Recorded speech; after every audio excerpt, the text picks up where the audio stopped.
Hello बच्चों, का हाल चाल? बढ़िया एकदम। चलो, तो आज हम लोग इस वीडियो में करने वाले हैं क्लास 11th के फर्स्ट चैप्टर का, यानी जो कि है some basic concept of chemistry. तो उसका एक बेसिक सा टॉपिक है लॉज ऑफ केमिकल कॉम्बिनेशन, यानी रासायनिक संयोग के नियम। तो ये सारे नियम हम लोग इस वीडियो में डिस्कस करने वाले हैं। इसको देखने के बाद इस टॉपिक से रिलेटेड कोई डाउट, कोई कंफ्यूजन आपके मन में नहीं रहेगा। पूरा टॉपिक पढ़ने के बाद इससे रिलेटेड हम लोग इंपोर्टेंट क्वेश्चन भी करेंगे, ठीक है। तो चलो शुरू करते हैं हमारा आज का लेक्चर, जो कि है लॉज ऑफ केमिकल कॉम्बिनेशन, ठीक है। तो बच्चों शुरू करते हैं। देखो, लॉज ऑफ केमिकल कॉम्बिनेशन में एक्चुअली हम लोग पढ़ते क्या है।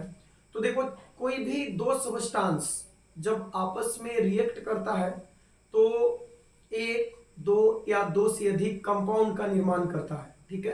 तो वो जो कंपाउंड बनते हैं वहां पे केमिकल चेंजेज होते हैं, यानी कि रासायनिक परिवर्तन होता है। तो उन केमिकल चेंजेज के दौरान कई सारे नियम का पालन किया जाता है, कई सारे रूल्स जो है वहां पे फॉलो किए जाते हैं। तो उन सारे नियमों को ही हम लोग combinely laws of chemical combination कहते हैं। तो जो लॉज ऑफ केमिकल कॉम्बिनेशन हमें पढ़ने हैं क्लास 11th में, वो है सबसे पहला हम लोग डिस्कस करेंगे लॉ ऑफ कंजर्वेशन ऑफ मास, ठीक है। लॉ ऑफ कंजर्वेशन ऑफ मास।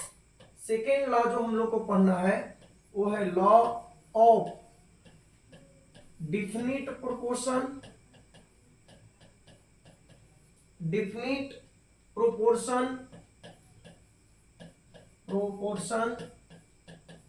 या इसे हम लॉ ऑफ कांस्टेंट प्रोपोर्शन भी कहते हैं। लॉ ऑफ कांस्टेंट प्रोपोर्शन भी बोलते हैं इस नियम को। लॉ ऑफ कांस्टेंट प्रोपोर्शन, ठीक, प्रोपोर्शन। थर्ड है हमारा law of multiple proportion,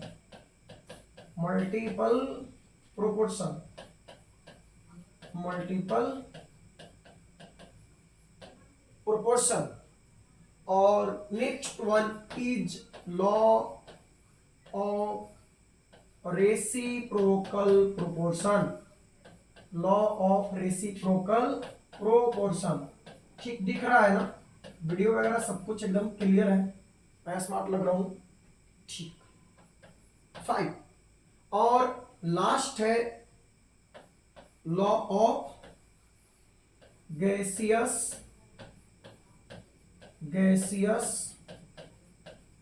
volume, ठीक है। तो इतने लॉ हम लोग इस वीडियो में डिस्कस करने वाले हैं। ये सारे हैं लॉ ऑफ केमिकल कॉम्बिनेशन, यानी जब एलिमेंट्स आपस में कंबाइन करके रिएक्शन करके कंपाउंड्स बनाते हैं, मॉलिक्यूल्स बनाते हैं, तो उस दौरान इन सारे नियमों का पालन किया जाता है बाय दैट एलिमेंट्स। ओके, तो कौन कौन सा है?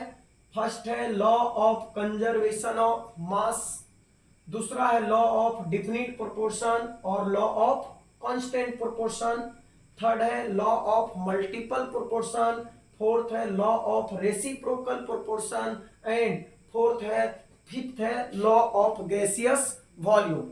ठीक, तो जल्दी से इसका स्क्रीनशॉट ले लो या कॉपी कर लो, उसके बाद हम लोग आगे बढ़ते हैं। हो गया? चलो, तो बढ़ते हैं हम अपना सबसे पहला नियम में। तो पहला नियम क्या था बच्चों? फर्स्ट लॉ क्या बोल रहा है? पहला है law of conservation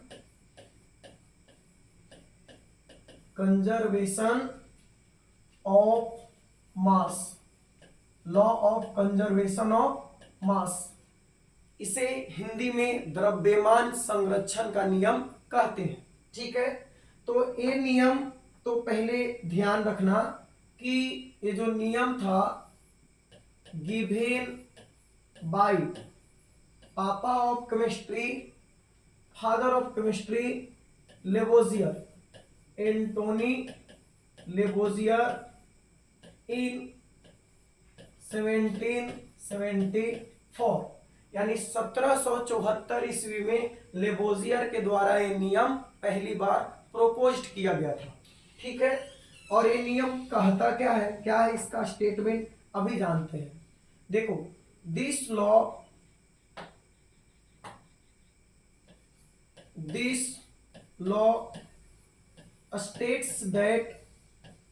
states that in any chemical changes, total mass of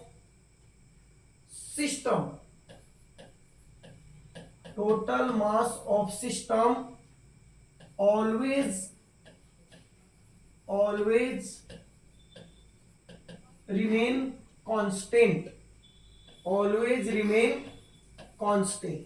देखो, ये नियम कहता है कि किसी भी केमिकल चेंज में, यानी कोई भी रासायनिक परिवर्तन होता है, यानी कोई भी केमिकल रिएक्शन होता है, तो रिएक्शन के दौरान जो सिस्टम का टोटल मास है, यानी हमने जो रिएक्शन कराने के लिए सब्सटेंस लिया है जिसे हम लोग रिएक्टेंट बोलते हैं, तो रिएक्टेंट का टोटल मास ऑलवेज कंजर्व्ड होता है।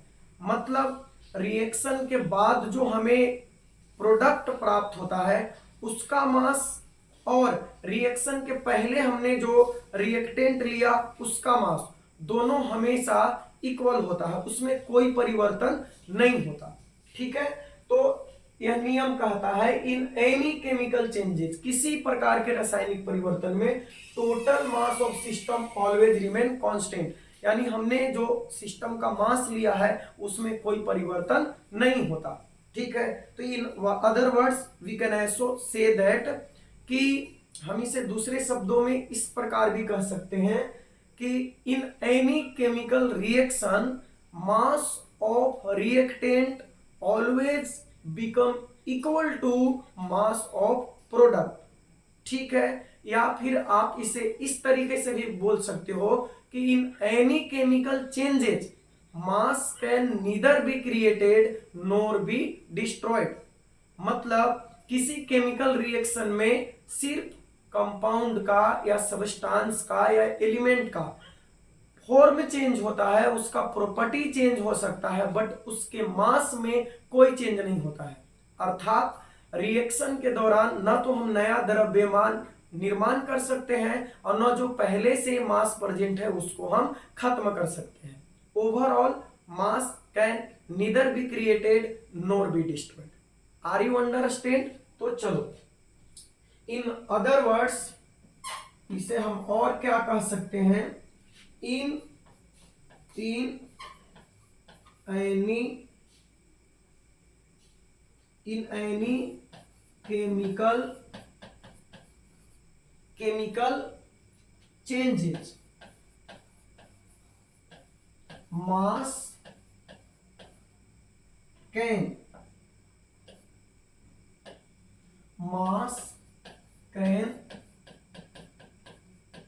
neither be created nor be destroyed। Mass can neither be created NOR be destroyed. तो किसी भी केमिकल रिएक्शन में मास को न तो बनाया जाता है और न ही निर्माण किया जाता है, सिर्फ कंपाउंड का फॉर्म चेंज होता है। ठीक है, तो अगर यहाँ पे अपने पास कोई रिएक्शन हो रहा है, जैसे ए आर है रिएक्टेंट और ये रिएक्शन करके बना रहा है प्रोडक्ट। ठीक है, तो यहाँ पे हम कह सकते हैं कि मास ऑफ आर इक्वल होगा mass of P. Mass of R equal होगा मास ऑफ पी। ठीक है, इसको लिख लो, स्क्रीनशॉट ले लो, सिंपल सा स्टेटमेंट है, फिर उसके बाद इसका एग्जांपल करते हैं हम लोग। ले लो स्क्रीनशॉट। चलो आगे बढ़ते हैं। देखो, जैसे मान लो यहां पे एग्जांपल के लिए हमने कैल्शियम कार्बोनेट का लिया 100 ग्राम। ठीक है, कैल्शियम कार्बोनेट कितना लिया? 100 ग्राम। और हम लोग इसे हीट करेंगे, टेम्परेचर देंगे। तो कैल्शियम कार्बोनेट को जब आप हाई टेम्परेचर पे गर्म करोगे तो ये डिकम्पोज होके बनाता है calcium oxide plus carbon dioxide. ठीक है, तो 100 ग्राम कैल्शियम कार्बोनेट के डिकम्पोजिशन से आपको 100 ग्राम ही calcium oxide plus carbon dioxide मिलेगा। तो अगर यहाँ पे हमसे कह दे कि भाई साहब कैल्शियम ऑक्साइड जो है 64 ग्राम मिल रहा है, तो आप बताओ कि कार्बन डाइऑक्साइड का मास कितना होगा। ठीक है, तो यहाँ पे हम लिख सकते हैं कि mass of calcium carbonate equal होगा mass of calcium oxide plus mass of CO2। Okay, तो मास ऑफ कैल्शियम कार्बोनेट कितना है बच्चों?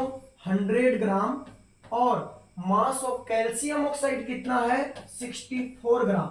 और यहां पे कैल्शियम ऑक्साइड का मास हमें CO2 का मास हमें चाहिए। ठीक है, CO2 का मास चाहिए। तो अब मास ऑफ CO2 कितना आएगा?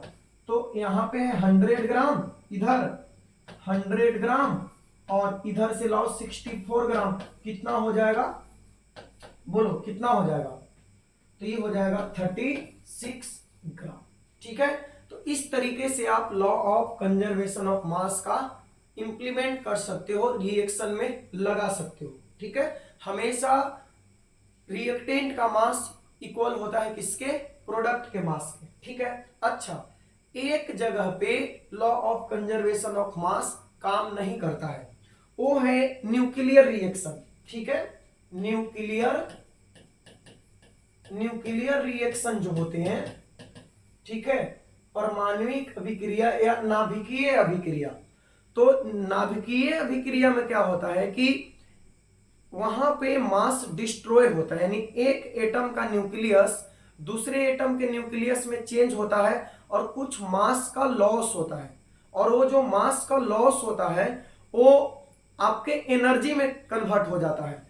तो इसमें सबसे पहली बार रिलेशन जो है वो आइंस्टाइन साहब ने दिया था, अल्बर्ट आइंस्टाइन ने, E = mc², जिसको हम लोग मास एनर्जी रिलेशनशिप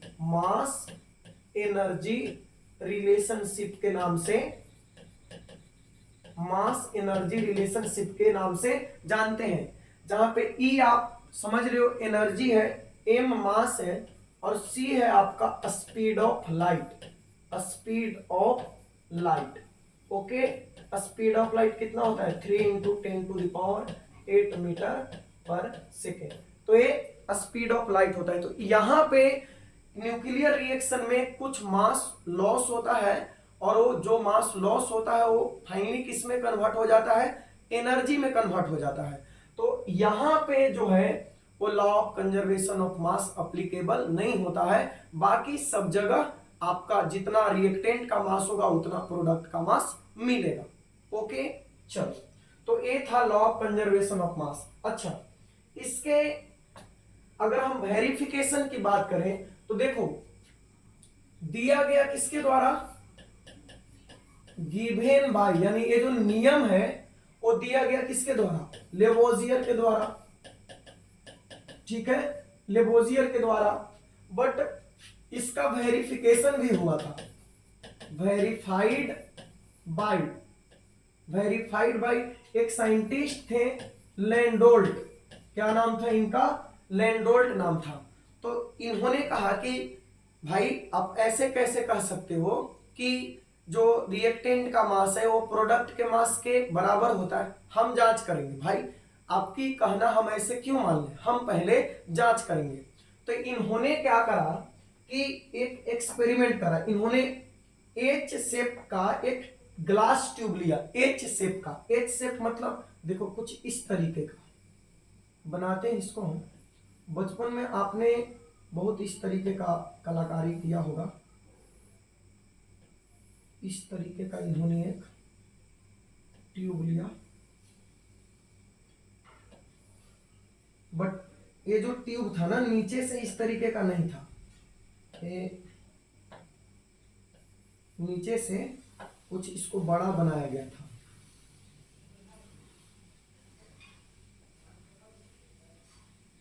इस तरीके से, और यहां पर भी कुछ इसी तरीके से इसको डिजाइन बड़ा सा इसका एक पेट बना दिया, ठीक है, एच शेप। इसको ना, इसको इन्हीं के नाम पे लैंडोल्ट ट्यूब कहा जाता है, लैंडोल्ट ट्यूब के नाम से इसे जाना जाता है। और इन्होंने क्या किया बच्चों कि इसमें ये जो है इसको फिल कर दिया, इसमें भर दिया इन्होंने, इसमें इन्होंने भर दिया NaCl, सोडियम क्लोराइड, ठीक है, इसमें सोडियम क्लोराइड ले लिया, और इसमें इन्होंने ले लिया सिल्वर नाइट्रेट, ठीक, सिल्वर नाइट्रेट AgNO3, ठीक। एक ट्यूब में इन्होंने एक तरफ सोडियम क्लोराइड और दूसरी तरफ सिल्वर नाइट्रेट ले लिया, और इसको अच्छे से हिला के, इस कंटेनर को पूरा अच्छे से सेट करके इधर उधर मिला के और दोनों को मिला दिया गया। तो मिलाने के बाद क्या हुआ कि देखो, मिलाने के बाद यहाँ पे ना रिएक्शन हो गया।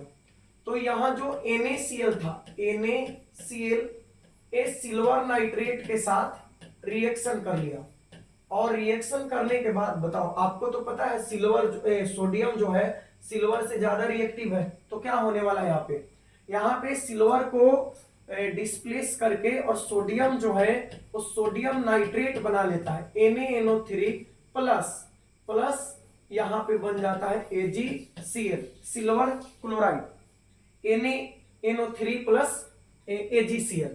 तब इन्होंने क्या करा कि जांच किया, एक रिएक्टेंट है, ठीक है, और बर्तन को हिलाने के बाद ये क्या बन गया आपका प्रोडक्ट। तो इन्होंने देखा कि मास ऑफ रिएक्टेंट जो था, यानी इन दोनों का मास का ऐड कर देंगे, इक्वल आया मास ऑफ प्रोडक्ट का, ठीक है, प्रोडक्ट का। मतलब अगर हम ऐसा मानते हैं कि इसका मास x था और इसका मास y था, और यहाँ पे इसका मास m था और इसका मास z था, तो कंक्लूजन ये निकला कि x प्लस वाई जो है m प्लस z के इक्वल था, ठीक है। तो यहां से इन्होंने बोला कि भाई साहब आपने जो बोला था वो बिल्कुल सही है, मास of reactant always mass of product के बराबर होता है। That means law of conservation is true, law of conservation of mass is true. तो ये जो नियम है वो सही है। तो ये था overall law of conservation of mass. I hope आप समझ गए होंगे। तो अब बढ़ते हैं सेकेंड नियम की, आप इसका स्क्रीनशॉट ले लें। चलो तो बढ़ते हैं सेकेंड नियम की ओर। तो सेकेंड नियम है हमारा, बोलो क्या था सेकेंड रूल, क्या था? Law of definite proportion, law of definite proportion, law of definite proportion. तो ये जो नियम था वो पहली बार दिया गया था। This law was given by Joseph Proust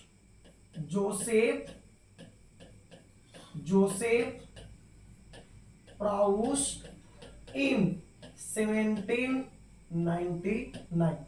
तो ये 1799 में पहली बार प्रोपोज्ड किया गया था प्राउस्ट के द्वारा। And this law states that this law states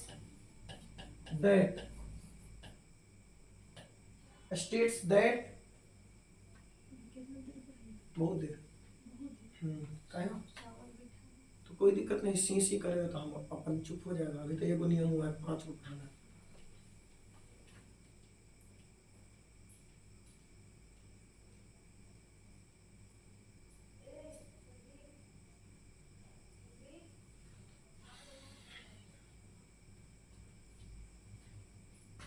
अब बोलना नहीं खाली। ये नियम कहता है a chemical compound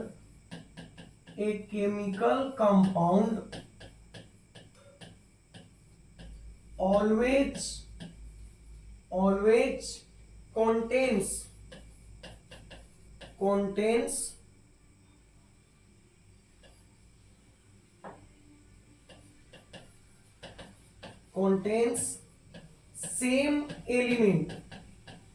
same element combined together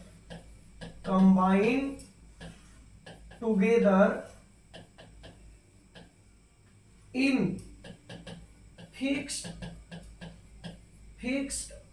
proportion of their masses,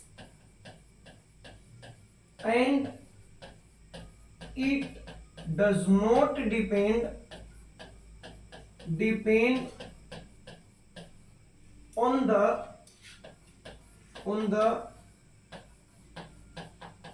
method of preparation and or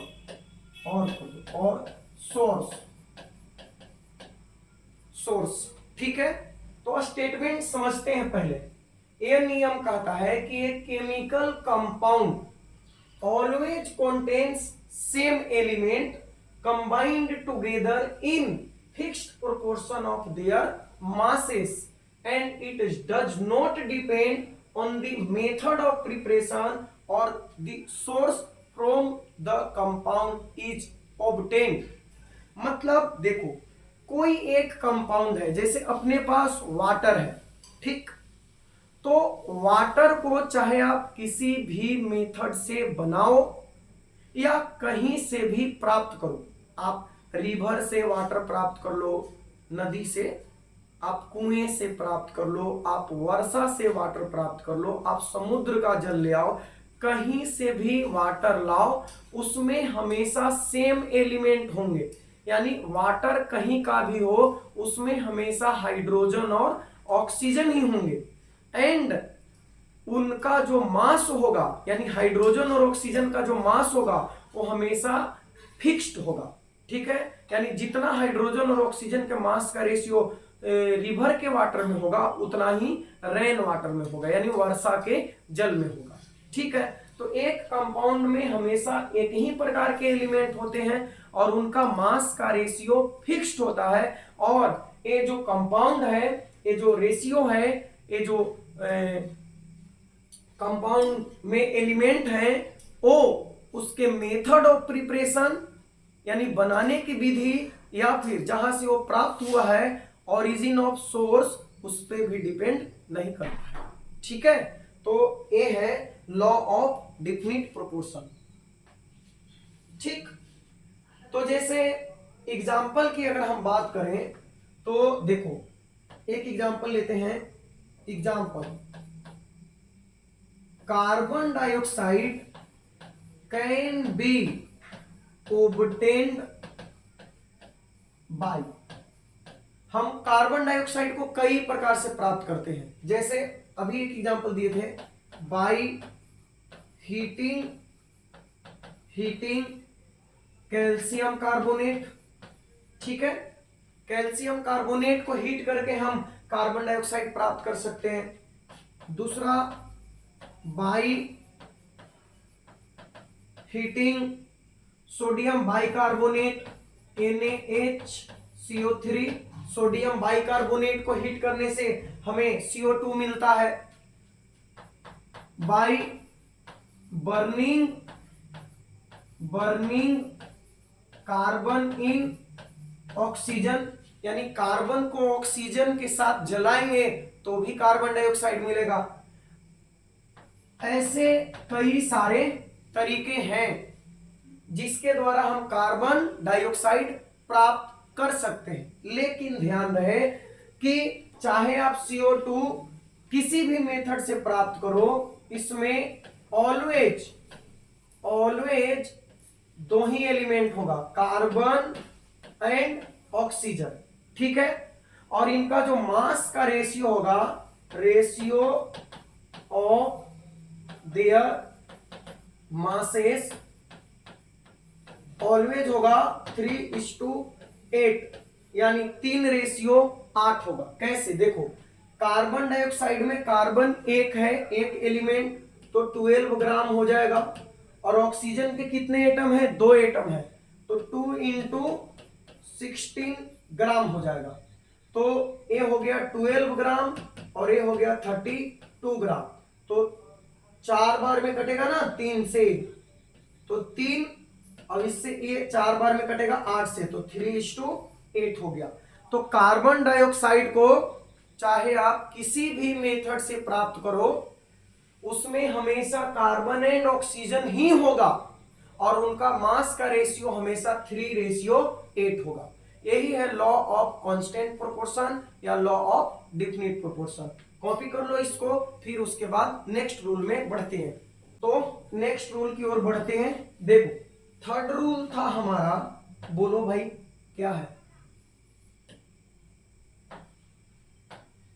third rule है law of multiple proportion. Law of multiple proportion. तो ये जो नियम है, this law was given by John Dalton, इसके द्वारा दिया गया था, डाल्टन के द्वारा इन 1808, 1808। कहीं कहीं पे डेट मिसिंग हो सकता है, साइंस में उतना लेके नहीं चलते, 1803 मिल सकता है। ठीक है, तो ये जो है नियम 1808 में किसके द्वारा दिया गया था? जॉन डाल्टन के द्वारा। नियम क्या स्टेटमेंट है इसका, क्या कहता है? तो देखो, this law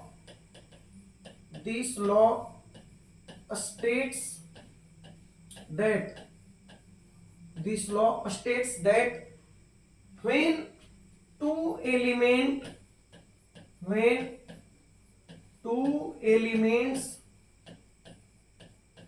combine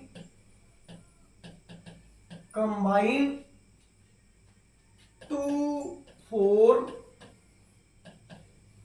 two or more than two compounds, then different masses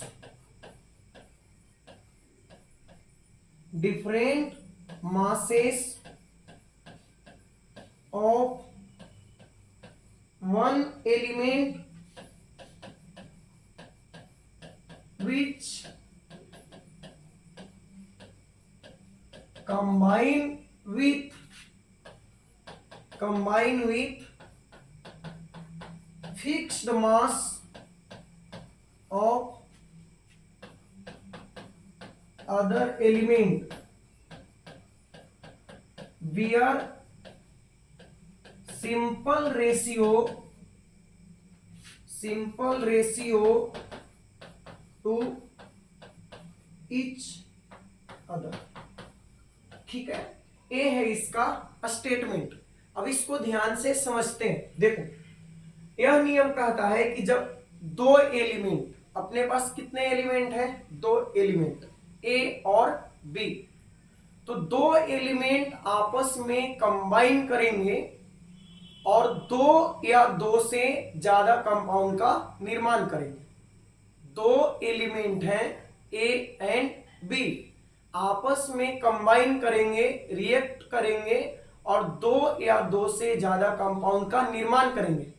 तो उनमें से एक एलिमेंट का मास जो डिफरेंट है और दूसरे के फिक्स्ड मास के साथ रिएक्ट करता है, तो पहले वाला एलिमेंट जिसका मास आपस में अलग अलग था, उनका जब आप रेशियो निकालोगे तो एक सिंपल रेशियो मिलेगा। ठीक है। अब इस अगर ये स्टेटमेंट समझ में नहीं आया तो एग्जाम्पल देखोगे तो आपको पक्का समझ में आ जाएगा। ठीक है। जैसे देखो एक एग्जाम्पल हम करते हैं, पहला एग्जाम्पल 1 अगर हम करते हैं तो देखो हाइड्रोजन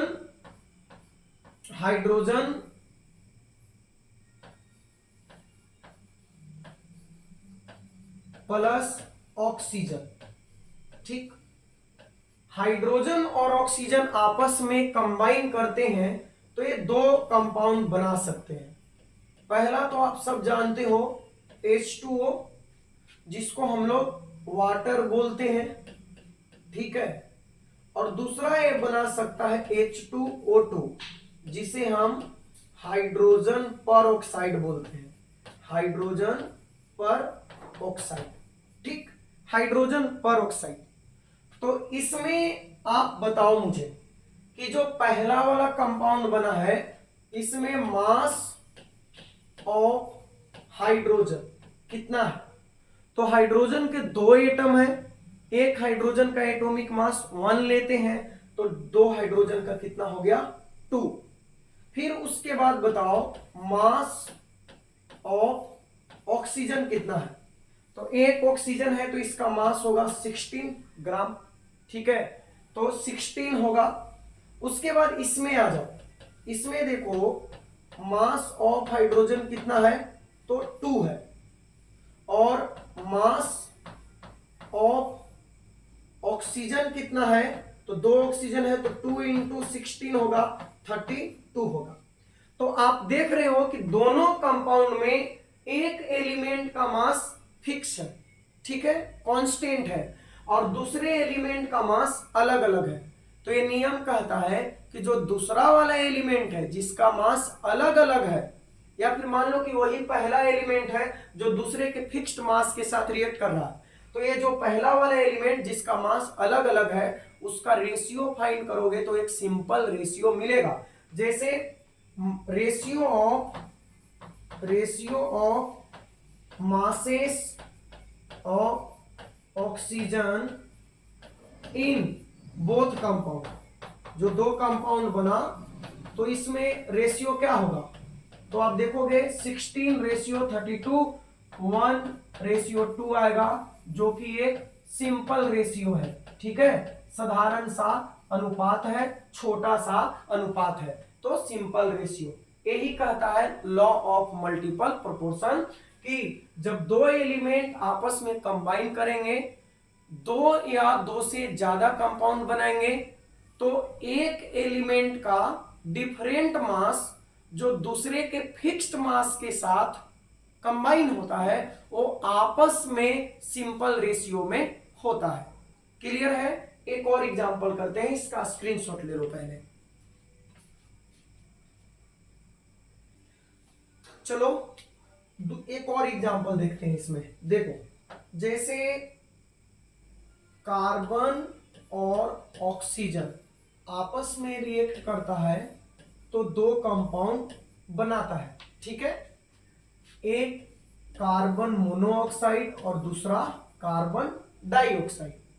तो आप देखो इसमें मास ऑफ कार्बन, एक एटम है तो 12 ग्राम होगा।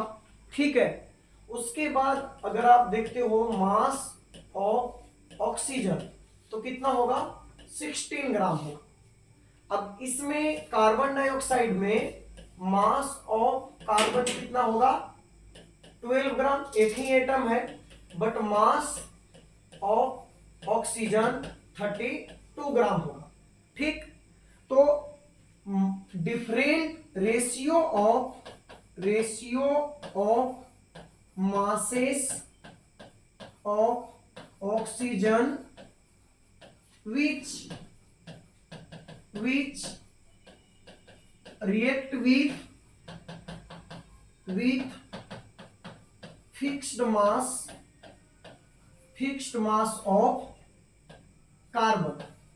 तो कार्बन के एक निश्चित द्रव्यमान से जो कि 12 ग्राम है, कार्बन के फिक्स्ड मास से रिएक्ट करने वाले ऑक्सीजन का जो डिफरेंट मास है उसका रेशियो कितना आएगा 16:32 यानी 1:2, जो कि एक कैसा रेशियो है, सिंपल रेशियो है। कैसा रेशियो है, सिंपल रेशियो।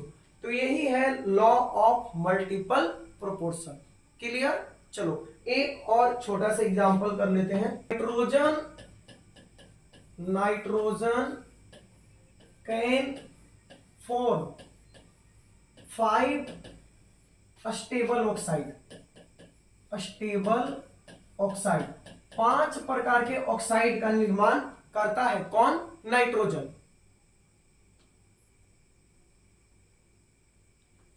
ये कौन कौन से 5 हैं? देखो, N2O नाइट्रस ऑक्साइड बनाता है, N2O2 बनाता है, N2O3 बनाता है, N2O4 भी बनाता है जिसको NO2 बोलते हैं, और N2O5 भी बनाता है। तो इतने प्रकार के ऑक्साइड होते हैं नाइट्रोजन के। अब आप क्या करो कि इनमें देखो मास कार्बन नाइट्रोजन का और ऑक्सीजन का, यहां पे हम लोग लिखते हैं मास ऑफ नाइट्रोजन, और इधर लिखेंगे मास ऑफ ऑक्सीजन। तो जरा ध्यान से देखो, इसमें बताओ कितने नाइट्रोजन एटम है? 2, तो 28 ग्राम हो गया नाइट्रोजन।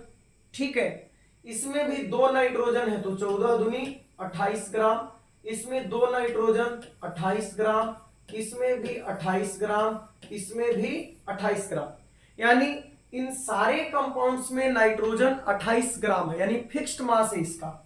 बट ऑक्सीजन का देखो, एक ऑक्सीजन एटम है तो 16 ग्राम होगा, इसमें 2 है तो 32 ग्राम होगा, इसमें 3 है तो 48 ग्राम होगा, इसमें 4 है तो 64 ग्राम होगा, इसमें तो 80 ग्राम होगा। ठीक है, तो जब आप देख रहे हो इसमें कि नाइट्रोजन का मास फिक्स है और ऑक्सीजन का मास अलग अलग है, और 2 ही एलिमेंट है, 2 एलिमेंट नाइट्रोजन और ऑक्सीजन कंबाइन करके हम बोले थे 2 या 2 से अधिक कंपाउंड बनाएंगे तब। तो 2 से अधिक कंपाउंड यहाँ पे बन रहा है, और इसमें ऑक्सीजन का जो मास का रेशियो है वो कितना आएगा 1:2, 3:4, 5, 1 2 3 4 5, जो कि एक सिंपल रेशियो है, साधारण सा रेशियो है, छोटा रेशियो है। ठीक है, तो इसी को हम लोग बोलते हैं लॉ ऑफ मल्टीपल प्रोपोर्शन।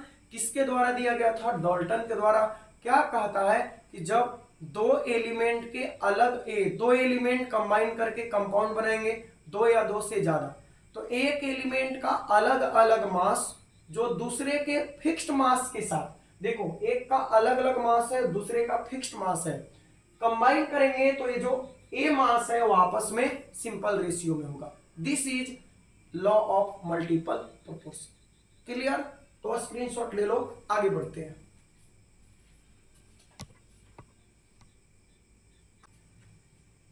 चलो नेक्स्ट जो हमारा रूल है, नियम है, लॉ है, वो है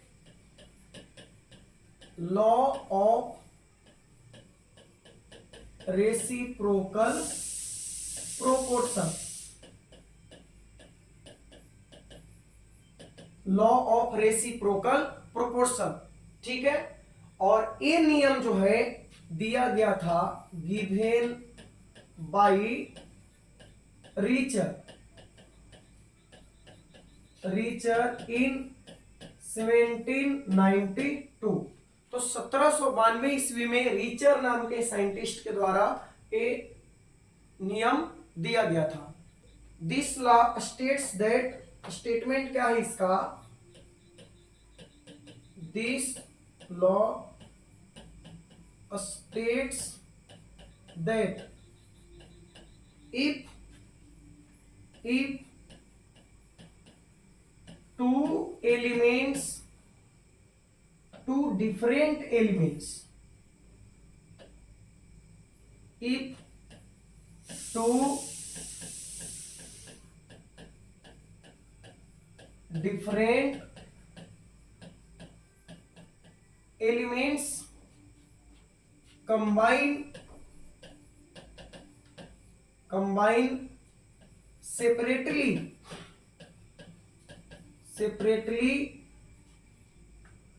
with fixed mass of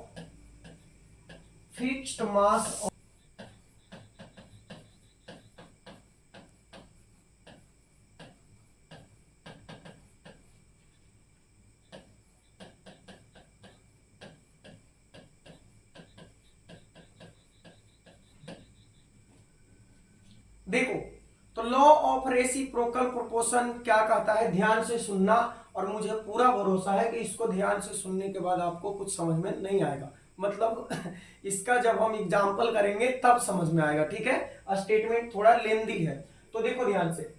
if two different elements, दो अलग अलग एलिमेंट है, दो अलग अलग तत्व हैं। If two different elements combine separately with fixed mass of third element, तो दो अलग अलग एलिमेंट हैं, उनका मास भी अलग अलग है, हो सकता है या है, और वे तीसरे एलिमेंट के फिक्स्ड मास के साथ रिएक्ट करते हैं, ठीक।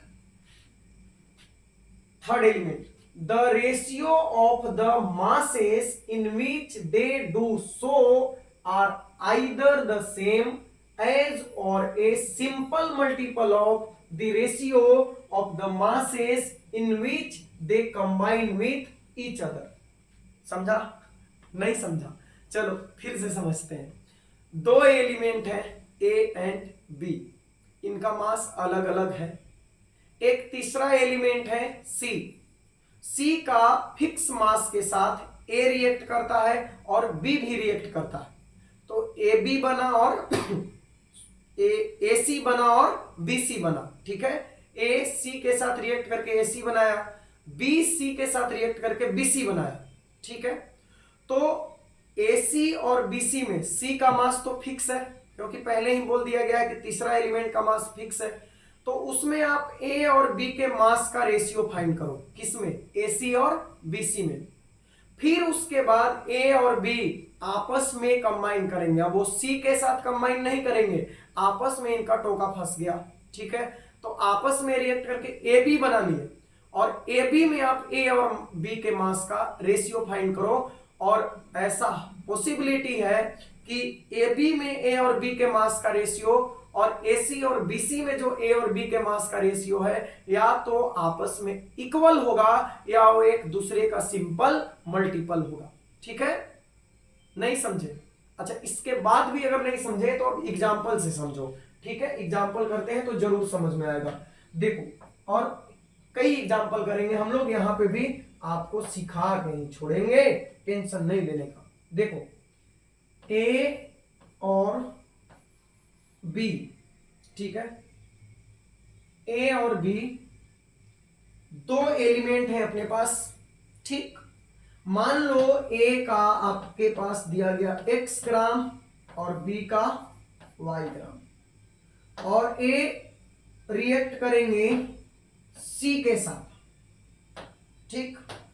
तो A C के साथ रिएक्ट करके बनाया क्या, AC, और B भी C के साथ रिएक्ट किया और A बनाया BC। और याद रहे C का मास मान लो m ग्राम है, कितना है, m ग्राम है। तो A का x ग्राम C के m ग्राम के साथ रिएक्ट करके AC बनाया, और B का y ग्राम C के m ग्राम से ही रिएक्ट करके BC बनाया। तो आपने क्या करना है कि रेशियो निकालना है, ratio of masses of A and B in AC and BC। तो जो कंपाउंड बना AC और BC, इसमें C का मास तो कांस्टेंट है, m ग्राम है दोनों में, तो आप A और B के मास का रेशियो फाइंड करो। ओके, फिर उसके बाद इन लोग का छमक छल्लो हो गया आपस में और ये बना लिया AB। और आप क्या करो, यहां पे फाइंड करो mass, ratio of masses of A and B in compound AB। तो क्या होगा, यहां पे हमने AB में A और B के मास का रेशियो फाइंड किया, और यहां पे AC और BC में A और B के रेशियो फाइंड किया, और ये दोनों आपस में इक्वल हो सकता है या एक दूसरे का सिंपल मल्टीपल हो सकता है। ठीक है, तो ये था फॉर्मेट जो लॉ ऑफ रेसिप्रोकल प्रोपोर्शन कहता है। लेकिन अब इसमें ना हम कुछ कंपाउंड लेके एग्जांपल करते हैं ताकि और क्लियरिटी आ जाए। तो चलो देखो यहां पे ध्यान से, जैसे अपने पास है 3 एलिमेंट, एक है सोडियम, दूसरा है हाइड्रोजन और तीसरा है क्लोरीन। ठीक है, 3 element. Law of reciprocal proportion में कितने एलिमेंट होंगे, 3 एलिमेंट, सोडियम, हाइड्रोजन और क्लोरीन। तो देखो सोडियम हाइड्रोजन के साथ रिएक्ट करके बनाता है हाइड्राइड, सोडियम हाइड्राइड, और क्लोरीन हाइड्रोजन के साथ रिएक्ट करेगा तो बनाएगा एसिड, हाइड्रोक्लोरिक एसिड। ठीक, तो सोडियम हाइड्रोजन के साथ रिएक्ट करके सोडियम हाइड्राइड बनाया, क्लोरीन हाइड्रोजन के साथ रिएक्ट करके क्या बनाया, HCl बनाया।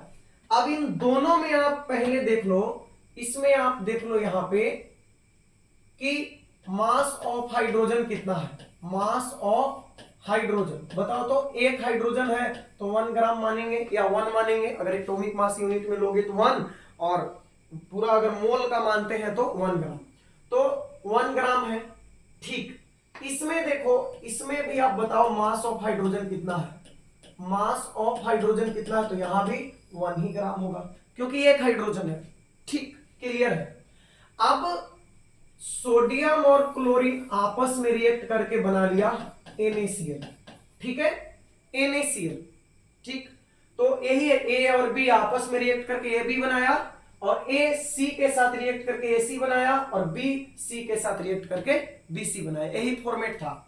अब हमें करना क्या है कि देखो, पहला आप ये करो कि इसमें दोनों में तो हाइड्रोजन का मास कांस्टेंट है, तो बच गया सोडियम और क्लोरीन का, तो ratio of masses of sodium and chlorine in किसमें, NaH एंड HCl। देखो तो सोडियम एक है, यहां पे एक सोडियम है तो कितना होगा, 23 होता है इसका, और क्लोरीन का कितना होता है, 35.5 होता है, तो 23:35.5।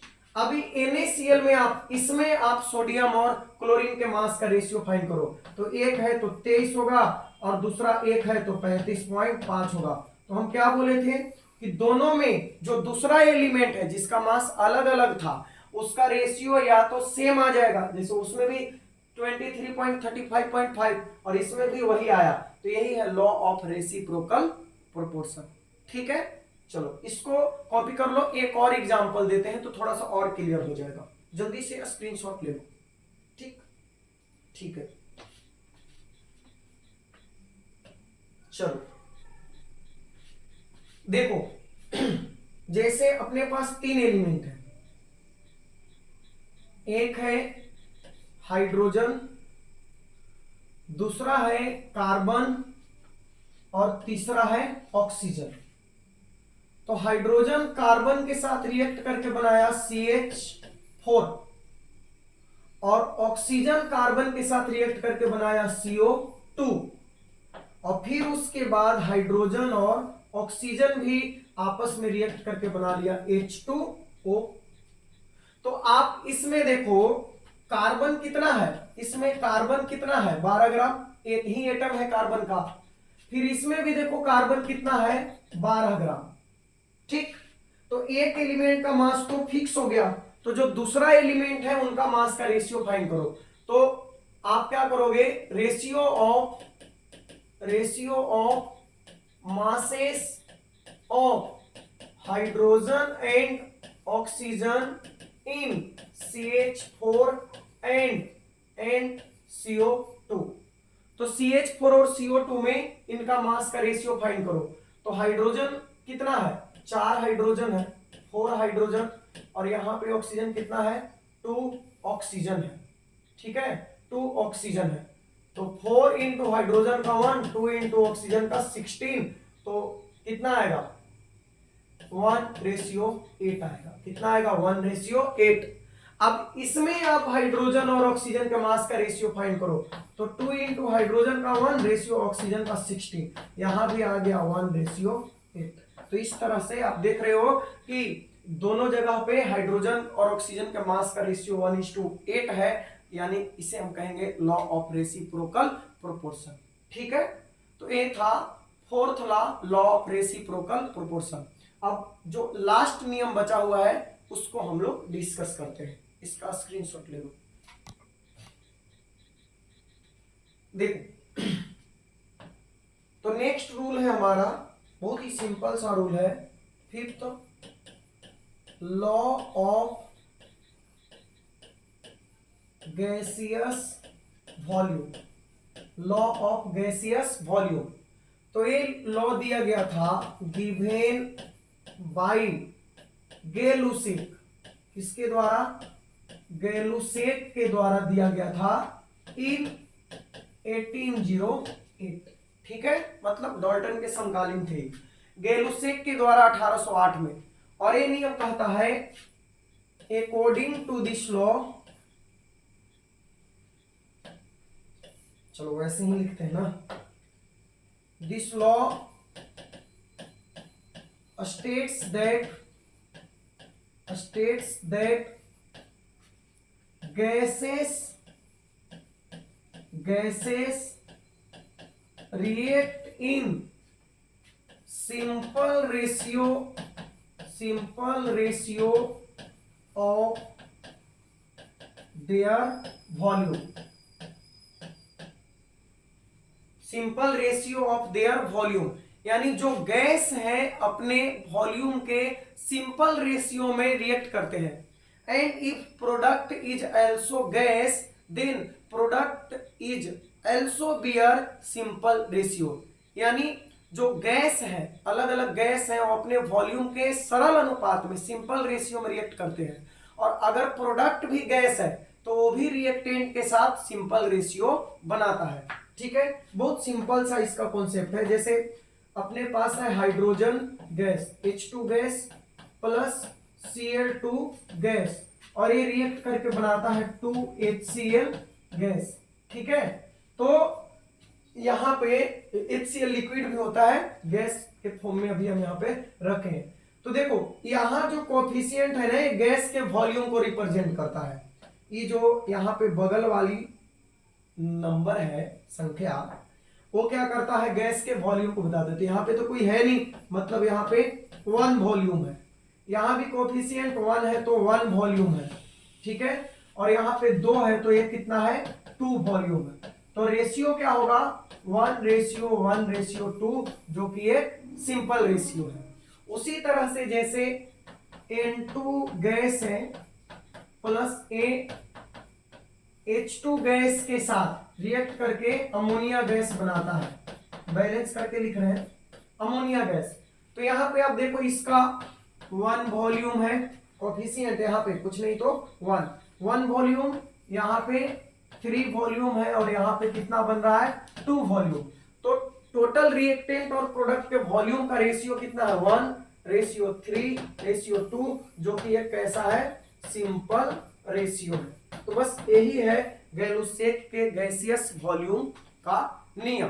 ठीक है, तो ये था हमारा बच्चों लॉ ऑफ केमिकल कॉम्बिनेशन। 5 नियम हमने डिस्कस किया, law of conservation of mass, law of definite proportion, law of multiple proportion, law of reciprocal proportion and law of Gay-Lussac यानी गैलुसेक के गैसियस वॉल्यूम का नियम।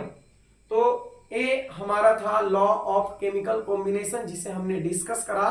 अब इससे रिलेटेड क्वेश्चन जो इंपॉर्टेंट क्वेश्चन होंगे जो एग्जाम में पूछे जाते हैं उसको हम लोग एक छोटा सा वीडियो बना के नेक्स्ट लेक्चर में कंप्लीट करेंगे, क्योंकि अगर इसको इसी में शामिल करते हैं तो वीडियो फिर बहुत बड़ा हो जाएगा जो कि ठीक नहीं होगा।